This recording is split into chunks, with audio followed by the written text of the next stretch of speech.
حکوومەتی ئەڵمانیا پرۆژەی زیادکردنی مەشق و ڕایەنان و هاوکاریە سەربازیەکان بۆ هێزەکانی پێشمەرگە لە باشووری کوردستان دەخاتە بەردەم پارلەمانی وڵاتەکەی. حکوومەتی ئەڵمانیا بەنیازە ئەرچی سەربازی خۆی لە هەرێمی کوردستان زیاتر بکات و هاوکاری پێشمەرگە لە جەنگی دژی داعش تا بکات. لەگەڵ ئەوەشدا ئەڵمانیا خواستی هەیە بەوەی کە ڕاستەوخۆ لە ڕێگەی یاسایەکەوە ئەو هاوکاریانە بگەنێتە پێشمەرگە، بۆ ئەو مەبەستەش پرۆژەیەکی خسۆتە بەردەم بۆندستاک بۆ دەنگدان لە سەری.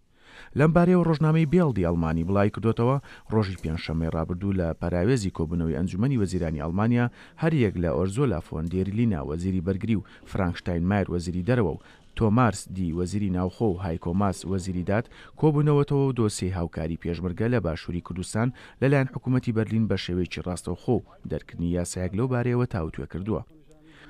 ڕۆژنامەی بێڵدی ئەڵمانی ئەوەشی ئاشکرا کردووە وەزیری بەرگری لەگەڵ بەردەوامی و هاوکاری هێزی پێشمەرگە بووە بۆ جەنگی دژی داعش بە شێوەیەکی ڕاستەخۆ، بەڵام بتوشێتی کە پێویستە لە چوارچێوەی یاسایەکی ڕێکخراودا بێت.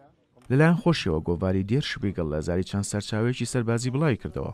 ئەڵمانیا لە سەرەتای ساڵی داهاتوو بەدەیان سەرباز و پسپۆری سەربازی ڕەوانەی هەرێمی کوردستان دەکات بۆ مەشق پێکردنی پێشمەرگە لە جەنگی دژی داعش و هاوکات ڕاهێنانیان لەسەر بەکارهێنانی چەکی ئەڵمانی و پوچەڵکردنەوەی مین لە بەرەکانی جەنگدا.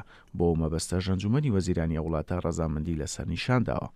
بە پێی وتەی شارەزانی دۆسیەی ئەمنی ئەو وڵاتە پێشتر هاوکاریە سەربازیەکانی بەرلین بۆ باشووری کوردستان لە چوارچەوەی هاوپەیمانی نێودەوڵەتی بووە لە ئەگەری پەسەندکردنی ئەو پرۆژە یاسایش لەلایەن بۆ دستاگ و دەرکردنی یاسایەک بۆ زیادکردنی هاوکاریەکانی پێشمەرگە. ئەوە وەزارەتی بەرگری ئەڵمانیا دەسەڵاتی ئەوەی دەبێت بە شێوەیەکی ڕاستەوخۆ بۆ جەنگی دژی داعش هاوکاری هێزەکانی پێشمەرگە لە باشووری کوردستان بکات.